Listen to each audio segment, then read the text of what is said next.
Muy buenas tardes, tengan todos ustedes compañeros y bienvenidos sean a la clase de la semana número 8 en su curso de Sistema Nervioso Central.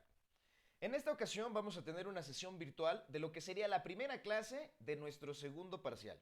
Quiere decir que vamos a retomar los temas donde los dejamos antes de comenzar con nuestro primer examen y por lo tanto vamos a concluir con la unidad número 5, la unidad del telencéfalo.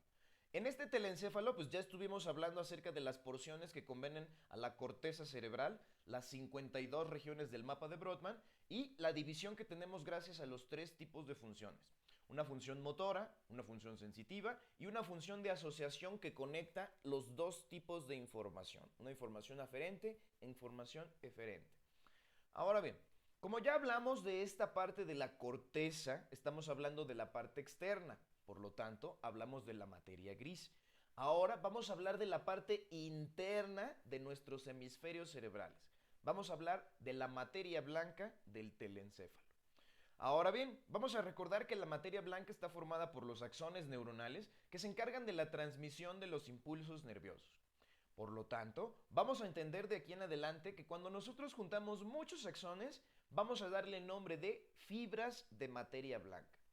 Esto es contrario a cuando decíamos que juntábamos muchos somas neuronales, mucha materia gris, entonces a la acumulación de soma nosotros le llamábamos núcleo, ¿ok? Ahora, cuando juntamos mucha materia blanca, lo vamos a llamar fibras.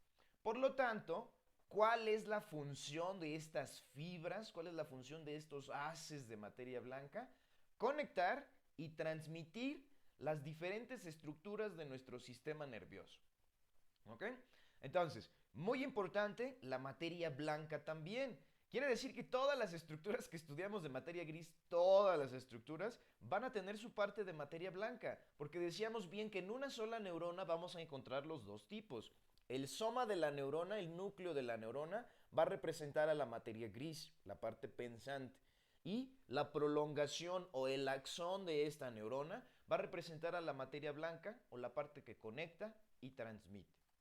Ahora bien, cuando nosotros estudiamos esta materia blanca de los hemisferios cerebrales, vamos a organizar las fibras en tres clases diferentes.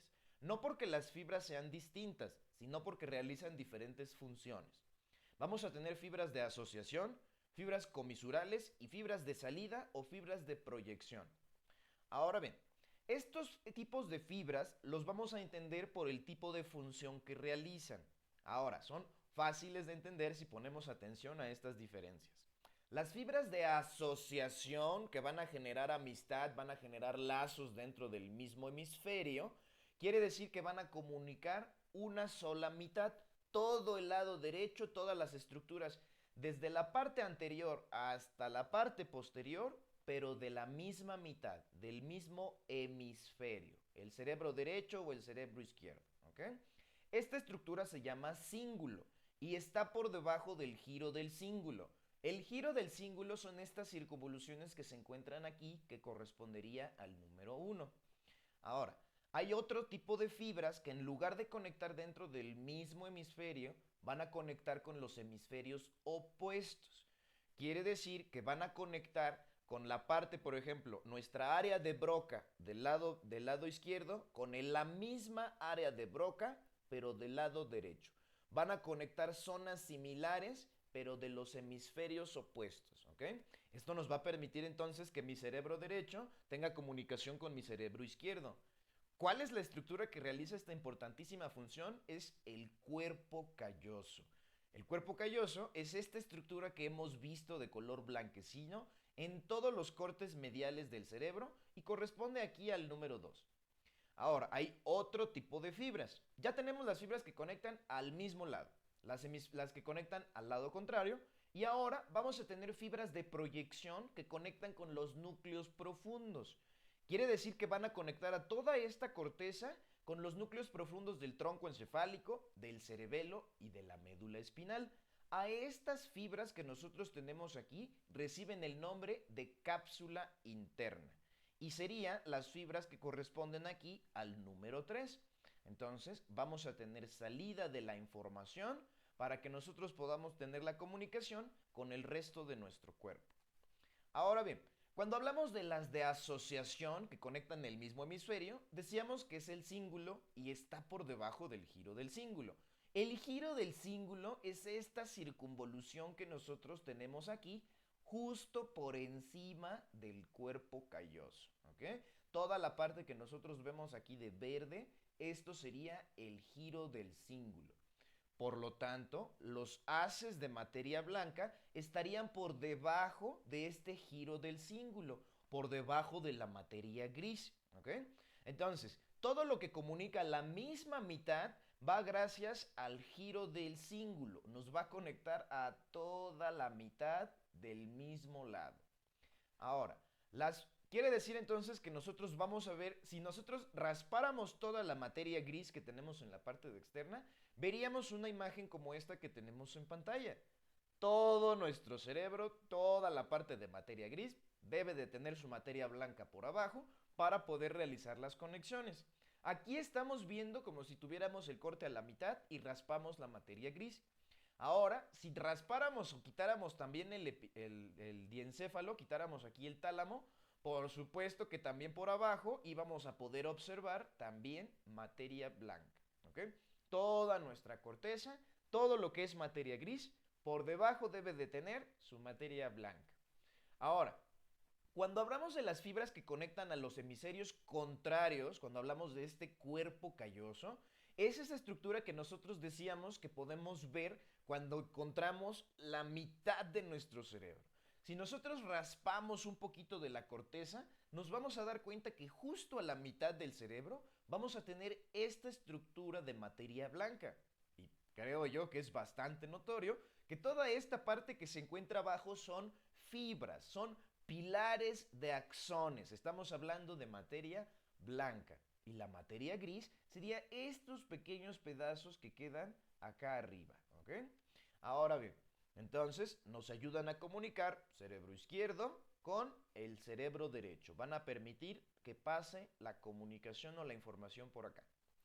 Ahora bien, quiere decir entonces que esta estructura que siempre vimos, que siempre estábamos viendo, que ayuda hasta cierto punto también a proteger a las estructuras del diencéfalo, no es otra más que el cuerpo calloso. ¿Ok? De aquí en adelante ya sabemos cuál es el nombre que lleva esta estructura tan fácil de identificar. Ahora bien, los últimos tipos de fibras decíamos que son las fibras de salida o fibras de proyección. Estas fibras van a conectar a la corteza cerebral con los núcleos profundos del tronco encefálico, núcleos del cerebelo y de la médula espinal para llevar la comunicación con el resto del cuerpo.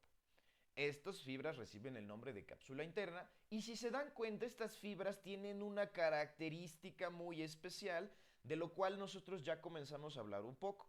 Decíamos que estas fibras se cruzan. Quiere decir que la parte que viene desde mi cerebro izquierdo va a llegar hasta mi brazo derecho y toda la información que viene de mi cerebro derecho va a llegar hacia mi brazo izquierdo. ¿Ok? La información siempre va a venir cruzada. Ahora, otra parte del sistema nervioso que hemos estado discutiendo, de los cuales ya hemos estado hablando, pero no hemos tocado como tal directamente el tema, son las áreas límbicas o las áreas del sistema límbico. Ahora, el sistema límbico es un conjunto de estructuras cerebrales que van a regular en nosotros las respuestas fisiológicas frente a determinados estímulos que llegan de nuestro medio. Es decir, en esta parte se encuentran los instintos humanos. Pero ¿cuáles son los instintos humanos? ¿Qué tipo de características podemos nosotros conectar como un instinto meramente humano o de nuestra parte primitiva o animal? Ahora, entre estos instintos nosotros vamos a encontrar algo que se conoce como la memoria involuntaria, el hambre, la atención, los instintos sexuales y las emociones, por ejemplo, el placer, el miedo y la agresividad. Y gracias a que tenemos esto podemos conjuntar lo que es nuestra personalidad y la conducta de cada individuo. Entonces, todas estas características son cuestiones de supervivencia. Cuando yo hablo de una memoria involuntaria, estoy hablando de todos los recuerdos que mi cerebro guarda sin necesidad de que yo se lo pida. ¿Ok? ¿Cuántas veces no nos ha pasado que nosotros vamos en el camión o vamos en la ruta de transporte? El rutero lleva una canción horrible y nos bajamos y desafortunadamente ya la llevamos grabada en la mente. Esto quiere decir que nosotros tenemos memoria de nuestro ambiente, aunque yo no le dé la orden a mi cerebro de recordar esto que está pasando, aunque yo no tenga que prestar atención especial a la letra o atención especial a los colores. Mi cerebro tiene una memoria involuntaria, tiene una memoria que me permite guardar datos de mi medio sin necesidad de que ocupe directamente la voluntad. Ahora bien, esto quiere decir que yo lo ocupaba de manera primitiva o el hombre antiguo para que nosotros pudiéramos recuperar nuestro regreso a casa y pudiéramos tener cacerías exitosas cuando salíamos a conseguir alimento. ¿Ok? Tenemos la memoria involuntaria de lo que está pasando para que mi atención pueda estar fija en otros detalles. Ahora, precisamente, el siguiente instinto es la atención, la capacidad de que nosotros observemos más allá de solamente mirar por encima. Vamos a prestar atención a los detalles que están sucediendo y dentro de esto pues es que nosotros podemos interactuar con nuestro medio. Los instintos sexuales son aquellos que permiten que nuestra especie perdure a través del tiempo. Las emociones nos permiten interactuar unos con otros y poder identificar las cuestiones que pasan dentro de nuestro cuerpo. La personalidad y la conducta nos van a permitir todas estas cuestiones sociales que nosotros tenemos en interacción, que son mucho más de lo que es la neocorteza. Por lo tanto, una cuestión más evolucionada. Ahora bien, cuando nosotros hablamos de las estructuras del sistema límbico, cuando hablamos de las estructuras de los instintos, una de las estructuras más importantes en este sistema límbico es el hipocampo. Y no se trata de otra cosa que esta estructura roja que se encuentra dando vueltas aquí en el cerebro. Entonces, cuando nosotros hablamos de un hipocampo, cuando hablamos de esta pequeña región, estamos hablando de una función, una pequeña estructura que tiene una función para nada pequeña. ¿Ok? La función de este hipocampo es sumamente grande y muy importante, la cual es generar y recuperar recuerdos. Por lo tanto, el hipocampo está directamente relacionado con su memoria de largo plazo, la memoria de toda la vida. Ahora, aparte de estar relacionada con la generación y recuperación de recuerdos, también está relacionada con aquellos procesos que tienen que ver con la producción y regulación de los estados emocionales, además de intervenir en la navegación espacial, que nosotros podamos imaginar un lugar, recrearlo en nuestra mente, para poder dar una navegación sin necesidad de que nosotros estemos ahí.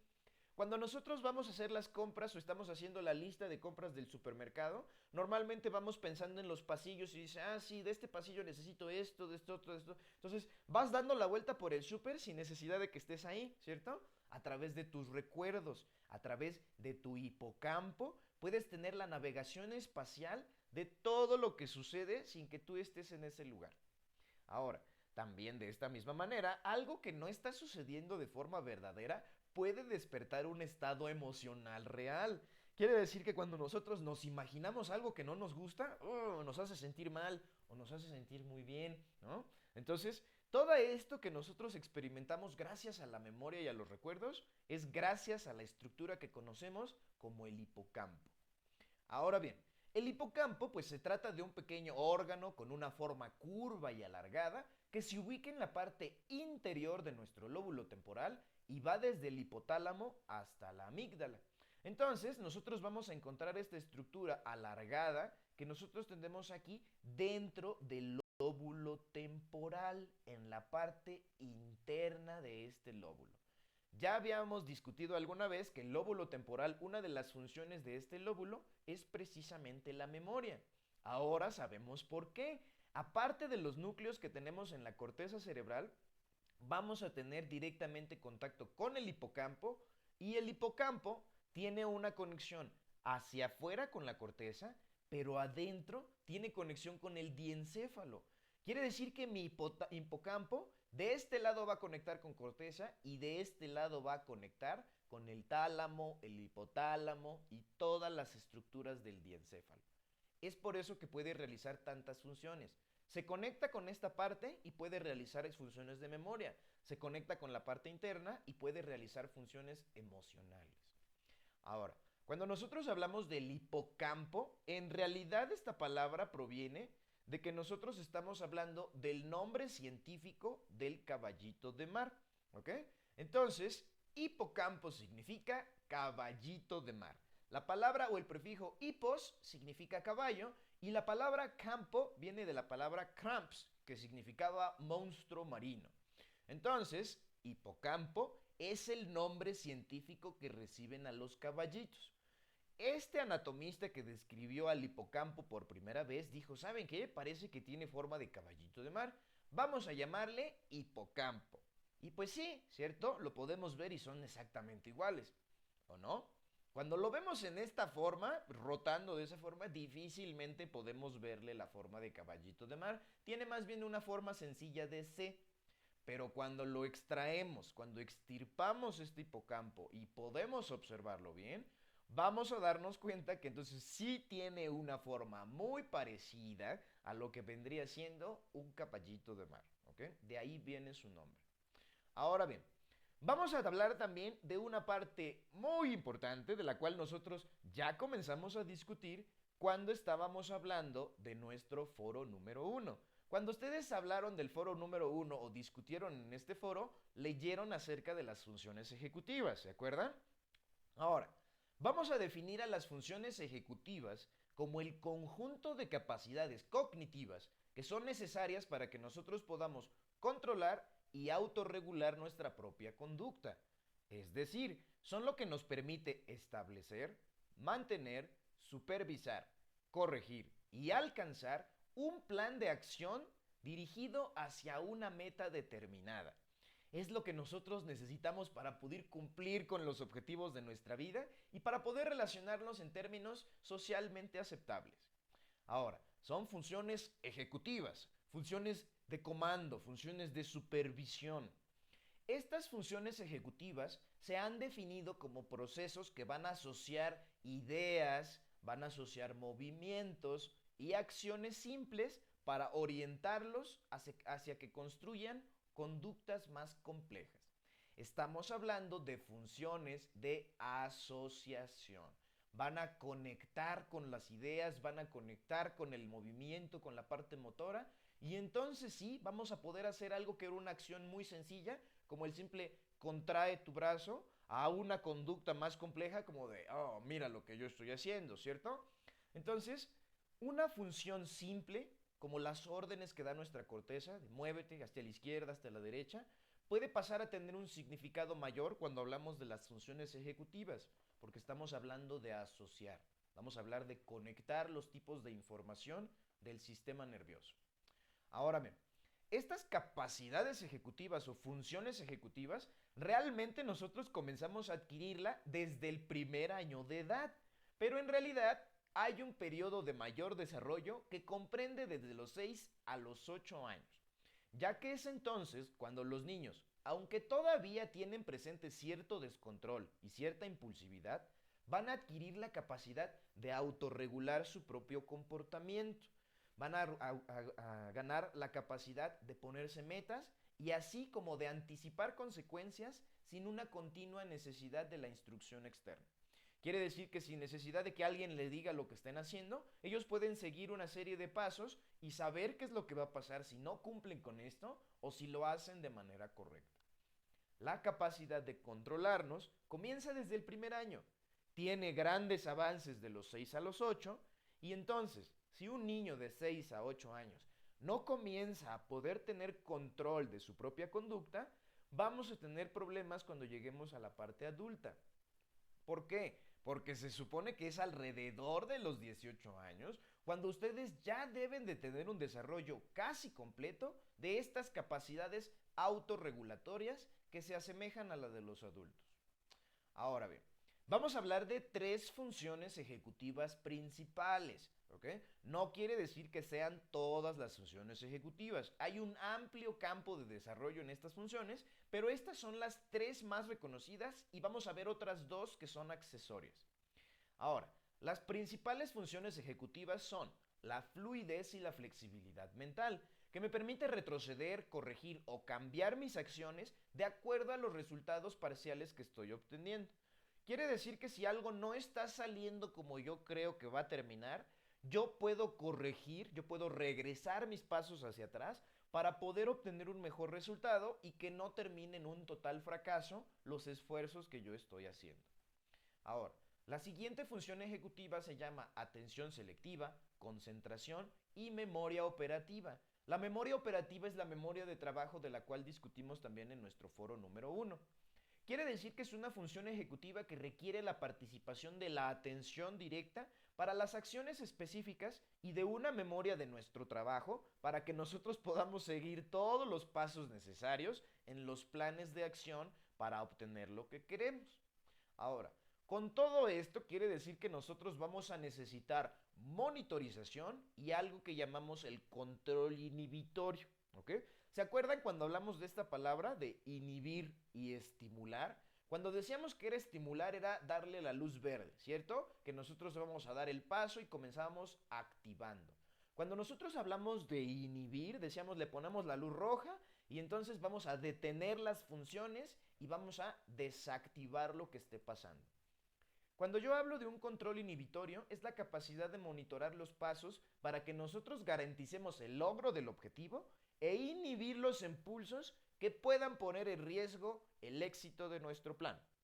Por ejemplo, viene Semana Santa y mi plan es lucir un cuerpazo en la playa para que mi crush se pueda enamorar finalmente de mí. Pero algo que yo tengo que controlar, un impulso que debo controlar, es definitivamente cuando veo los postres y quiero comenzar a comer como si no hubiera un mañana. Entonces, yo necesito de control inhibitorio para que esto me permita seguir los pasos que necesito y pueda tener éxito mi plan. ¿Ok? Cuando nosotros no tenemos control inhibitorio, cada vez que tenemos una oportunidad nos rendimos ante el descontrol. Quiere decir entonces que antes de actuar, nosotros tenemos que detenernos y pensar para poder tener un plan exitoso. Yo creo que todos queremos tener éxito en la vida, ¿cierto? Así sea alcanzar al de los elotes para poder comprar la rica merienda de la tarde o conquistar a nuestro crush con un cuerpazo de verano. En dado caso, todos queremos tener éxito con lo que nos proponemos. Necesitamos monitorizarnos y necesitamos un control de los impulsos para poder tener éxito en estas empresas que estamos persiguiendo. Ahora, estos son los tres principales. Hablamos de la flexibilidad, de la memoria de trabajo y con del control inhibitorio. Tres funciones ejecutivas principales. Se complementan con otras dos funciones que es iniciativa, volición y creatividad y la planificación y organización. Cuando nosotros hablamos de la primera, quiere decir que hablamos de tener creatividad e iniciativa para que puedas planificar acciones y crear alternativas cuando hay situaciones que nosotros no estábamos esperando. También en la capacidad de planificar y organizar, pues nosotros vamos a formular hipótesis, realizar cálculos y estimaciones cognitivas que me permitan generar estrategias para resolver los problemas conforme vayan sucediendo. Entonces, muy importante poder regularme, poder dirigirme para poder obtener todo lo que yo estoy buscando. Ahora, quiere decir entonces que nosotros tenemos un mapa más o menos como este cuando hablamos de las funciones ejecutivas. Hay áreas que vienen de la corteza, funciones que vienen de la corteza prefrontal media y la corteza basal o la corteza posterior y la corteza basal. Vamos a hablar aquí de una función en un orden jerárquico. Vamos a hablar en un orden de importancia conforme una va mandando sobre la otra. ¿Cuál es la función superior sobre todas? La autoconciencia. Esto nos va a tener la metacognición, que es el control ejecutivo, donde nosotros estamos monitorizando y viendo todo lo que está pasando. Con este control ejecutivo nosotros vamos a poder tener la monitorización, la planificación, selección de objetivos y la anticipación de lo que pueda suceder. Funciones de la corteza prefrontal.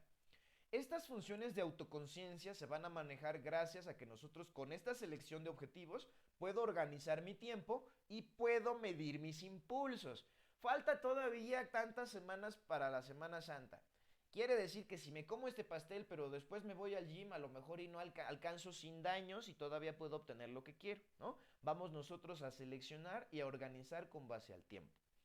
Y después todo esto va a pasar por el último filtro antes de llegar a nuestra conducta humana directamente. Quiere decir que vamos a tener funciones de atención, memoria, lenguaje, cognición visoespacial, la vigilia, que es el estado despierto, la percepción, nuestras capacidades, la conducta motora y las emociones. ¿Okay? son funciones de control, funciones para que nosotros podamos tener como resultado una bellísima conducta, muy bien aceptado y querido por todos.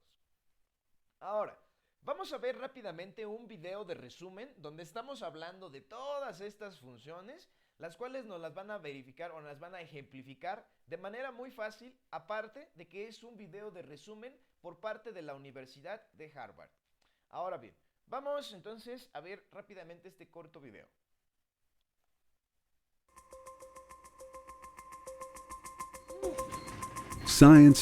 La ciencia nos dice que los cerebros, mentes, no nacen, se construyen. En el centro de esta arquitectura dinámica se encuentra un conjunto de habilidades denominado función ejecutiva y autorregulación. La autorregulación y la función ejecutiva en los niños son ingredientes clave para su rendimiento durante toda la vida. No se trata únicamente de aprender el lenguaje o de aprender los números o de aprender los colores. Debemos ser capaces de trabajar de forma efectiva con los demás, de enfrentar distracciones, de manejar demandas múltiples. Estas son realmente habilidades que contribuyen a la productividad de la fuerza laboral.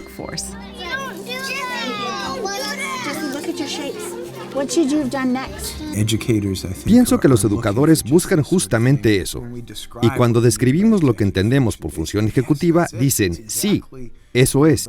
Ese es exactamente el problema. Estos niños pueden decirme estas reglas, pero no son realmente capaces de usarlas.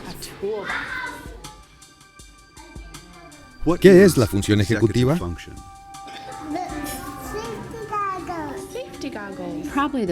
Tal vez la mejor manera de pensar en ella es imaginarla como un sistema de control de tráfico aéreo en el cerebro. Al igual que un sistema de control de tráfico aéreo, debe manejar muchos aviones que se mueven en muchas pistas con una perfecta sincronización. El niño debe manejar una gran cantidad de información y evitar distraerse. Involucra entonces la memoria de trabajo, el control inhibitorio y la flexibilidad mental. Supongamos una situación en la que un niño tiene que esperar su turno para realizar una actividad. En primer lugar, el niño debe tener control inhibitorio. Debe poder abandonar lo que está haciendo para permitir que otro niño tome su turno. Pero cuando le toca nuevamente su turno, también tiene que recordar qué es lo que se supone que debe hacer.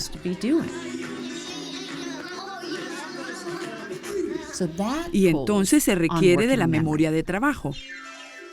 Si los niños a los que les toca el siguiente turno no hacen algo impredecible, el niño de nuestro ejemplo debe ser capaz de ajustar lo que hará enseguida. Eso requiere flexibilidad mental.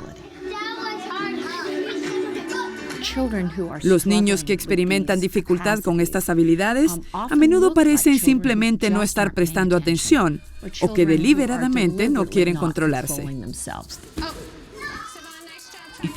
Si el niño no tiene autorregulación, se porta mal y el maestro lo pone en el rincón de pensar, entonces el niño se pierde parte del aprendizaje que ocurre en el aula. Esto hace que se sienta más perturbado porque se queda atrás, vuelve a portarse mal y se produce una espiral contraproducente.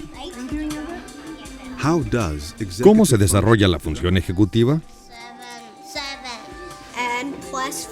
En los niños pequeños e incluso en los bebés, se comienzan a ver las raíces de las habilidades de la función ejecutiva. Lo que sucede en nuestro cerebro es increíblemente complejo. La corteza prefrontal, o el tercio delantero del cerebro, es importante para la función ejecutiva, pero es algo más que la corteza prefrontal. Esta región no actúa sola, está involucrada en el control del comportamiento a través de sus interacciones con todas las demás partes del cerebro. El cerebro va de una situación donde numerosas neuronas se comunican muy estrechamente unas con otras e ignoran al resto del cerebro, hasta estas redes extendidas que conectan las diferentes áreas.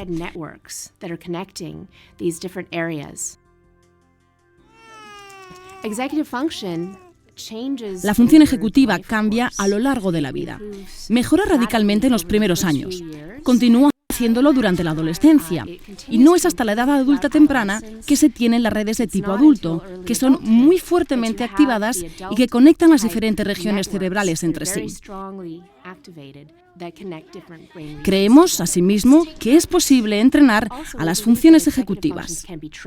Es tal como ir al gimnasio, de modo que mientras más se practiquen estas áreas, la capacidad se vuelve más fuerte porque se aspira a fortalecer esas conexiones neurales. De forma lenta pero segura, se nota que el niño ingresa al mundo con estas habilidades que le permiten llevarse bien con los demás, cambiar las reglas, ser flexible, lograr nuevas cosas y hacerlo sin miedo.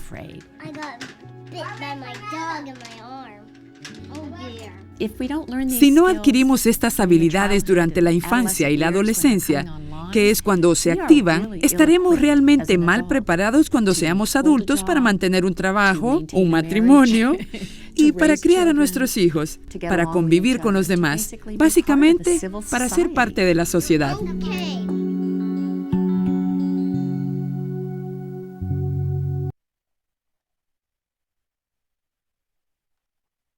Muy bien. Entonces, a través de esto nosotros podemos resumir lo que es la adquisición de las funciones ejecutivas y su suma importancia en nuestro desarrollo como seres humanos. Desde las primeras etapas de nuestro desarrollo en la infancia temprana hasta desafortunadamente las etapas más lejanas en nuestra adultez, donde tenemos que mantener un empleo, tenemos que mantener una relación, tenemos que mantenernos controlados en esta sociedad, porque no podemos ir con todos nuestros impulsos libres, porque esto no nos beneficiaría en nuestros objetivos y esto también incomodaría al resto de la sociedad y no nos dejaría participar en ella. ¿Okay? Entonces, funciones muy importantes para que nosotros podamos desenvolvernos interactuando con nuestro maravilloso cerebro.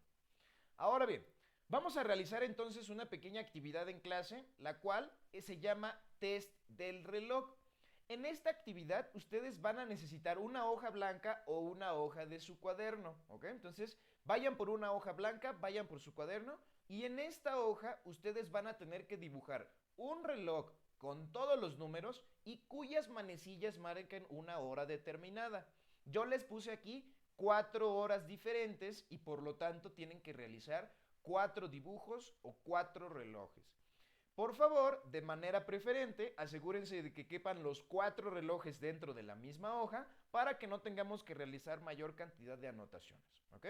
Entonces, vayan por su hoja, vayan por su cuaderno, pónganle pausa al video y hagan el dibujo de estas 4 horas, de estos 4 relojes, de las 11:20 de la mañana, 3:45 de la tarde, 9:17 de la mañana y 10:10 de la noche, ¿ok? Muy bien, entonces pausen tantito el video y realicen su actividad, compañeros.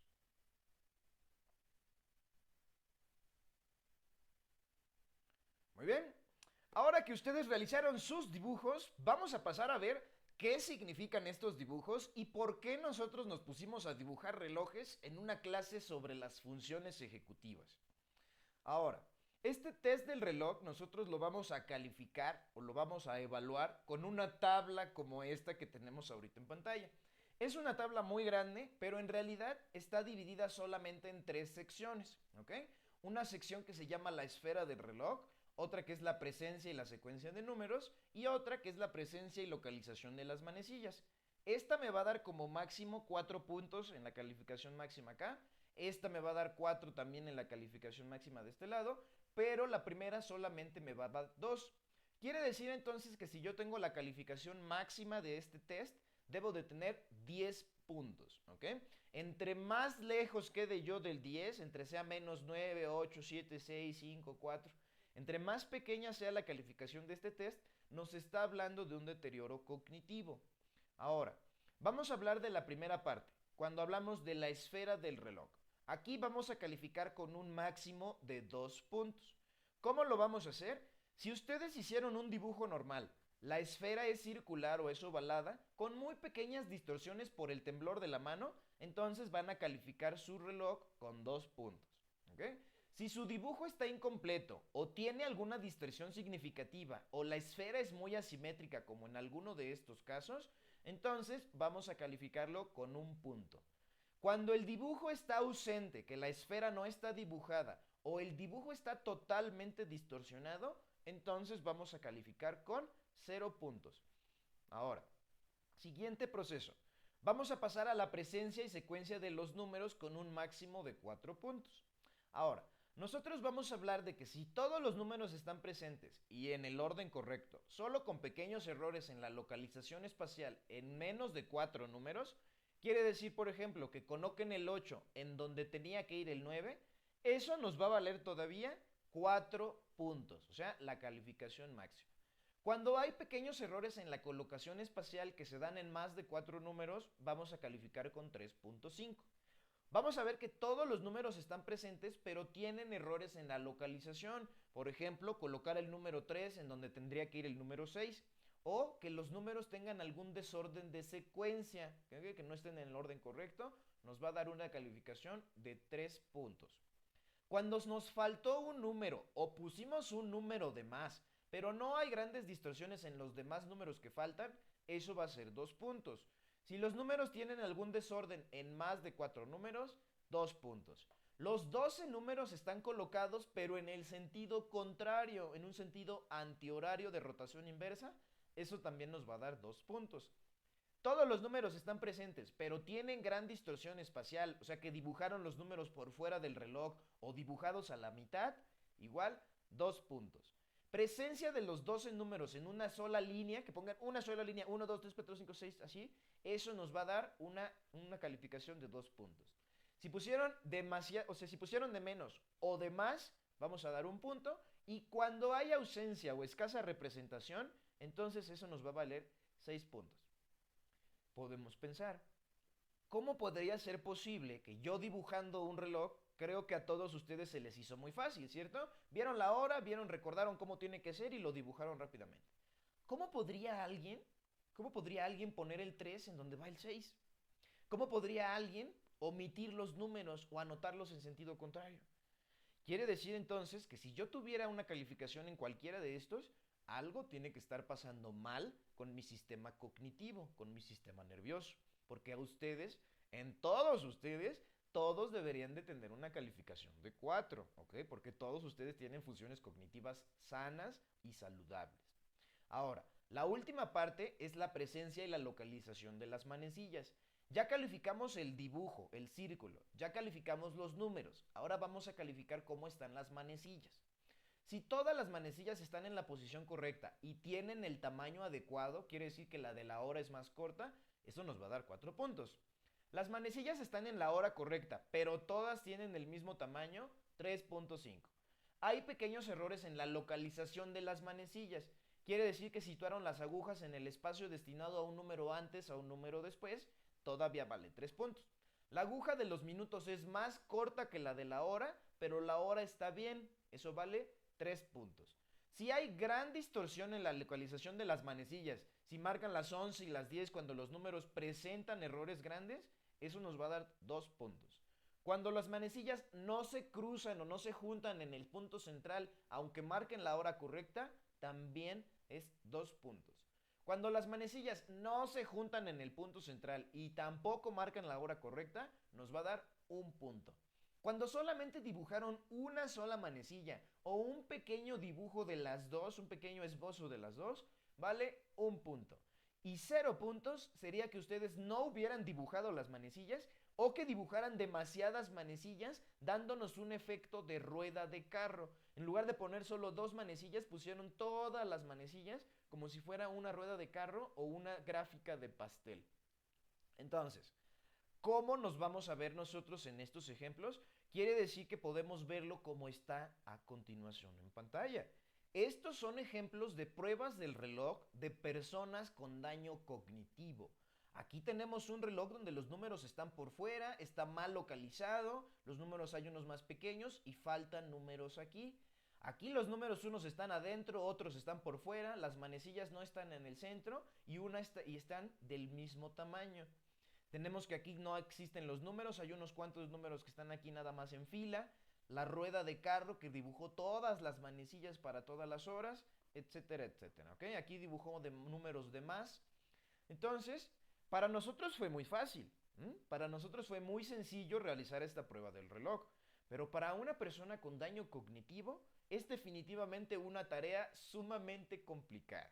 ¿Ok? Entonces, muy importante que nosotros prestemos atención al desarrollo y el mantenimiento saludable de nuestras capacidades ejecutivas o capacidades cognitivas, lo que nos permite comportarnos y autorregular la conducta. ¿Okay? Entonces, cuando nosotros tenemos en este test del reloj, nos va a permitir una rápida evaluación de la visoconstrucción, la planificación, las funciones ejecutivas y la codificación semántica. Quiere decir entonces que las puntuaciones bajas en esta prueba pues arrojan signos de deterioro cognitivo. Si ustedes tienen un adulto mayor en casa, pueden pedirle que haga esta misma prueba. Lo van a calificar con la misma tabla y si tiene menos de 10 puntos, quiere decir que esta persona ya comienza a tener deterioro cognitivo, el que es normal en el envejecimiento de todas las personas. ¿Okay? Pero una prueba tan sencilla como esta nos puede arrojar las pistas de lo que está pasando con esta persona. ¿Okay? Entonces, muy importante que tomemos en cuenta nuestro test del reloj.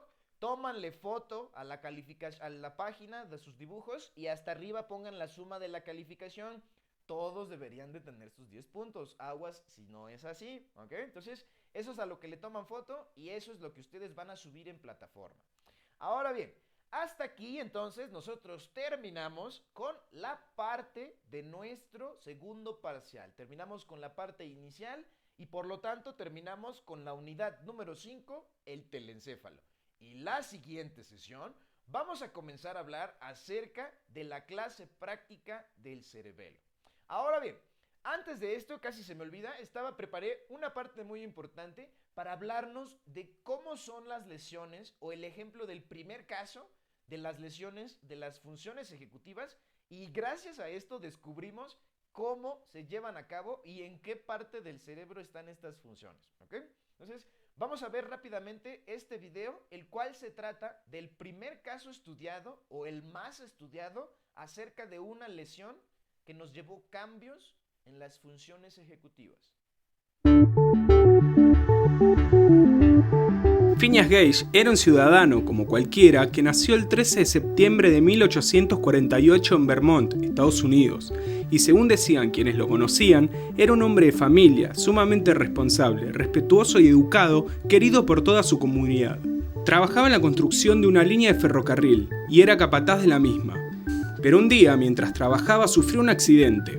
Una barra de 1 metro de largo, 3 centímetros de diámetro y 6 kilos le atravesó la cabeza a Phineas Gage, destruyendo gran parte de su cerebro, precisamente al lóbulo frontal. Los médicos lo examinaron y no lo pudieron creer, no murió. Le hicieron exámenes de memoria y estaba perfecto, funciones motoras perfectas, funciones de razonamiento perfectas, todo parecía estar bien y le dieron el alta. El Phineas Gage que todos conocían aparentemente recibió el alta, volvió a su casa con su familia, retornó a su trabajo y a su vida cotidiana. Pero esto no ocurrió realmente. Lo que verdaderamente ocurrió es que volvió una persona totalmente diferente, alguien sumamente irresponsable, impulsivo, mal educado e incompetente. Comenzó a tener problemas con su familia, pasó de ser un padre sumamente respetuoso a una persona totalmente agresiva. Derrochó su fortuna familiar en poco tiempo debido a los repentinos problemas de sus adicciones. En su trabajo ya no era capaz de realizar tareas simples, por lo que las abandonaba y se dirigía al bar más cercano. Pero entonces, ¿qué ocurrió? Bueno, en aquel accidente, la barra de metal le destruyó a Phineas el lóbulo frontal, que es un área del cerebro la cual se encarga, entre otras cosas, de la motivación y conducta del sujeto, favoreciendo y permitiendo una capacidad social y conductual del individuo. Al destruir esta estructura, no le permitió volver a ser la persona respetuosa, capaz y responsable, tan amada y querida por la comunidad. Antes de que todo esto ocurriera, al lóbulo frontal se lo consideraba una estructura silente, es decir, sin funciones, y gracias a Phineas Gage, cuyo caso es uno de los más emblemáticos dentro de la neurología, se pudo comenzar a entender la importancia del lóbulo frontal en las conductas relacionadas a interacciones sociales, en las emociones y con aspectos de la personalidad. Si te gustó el video, suscríbete.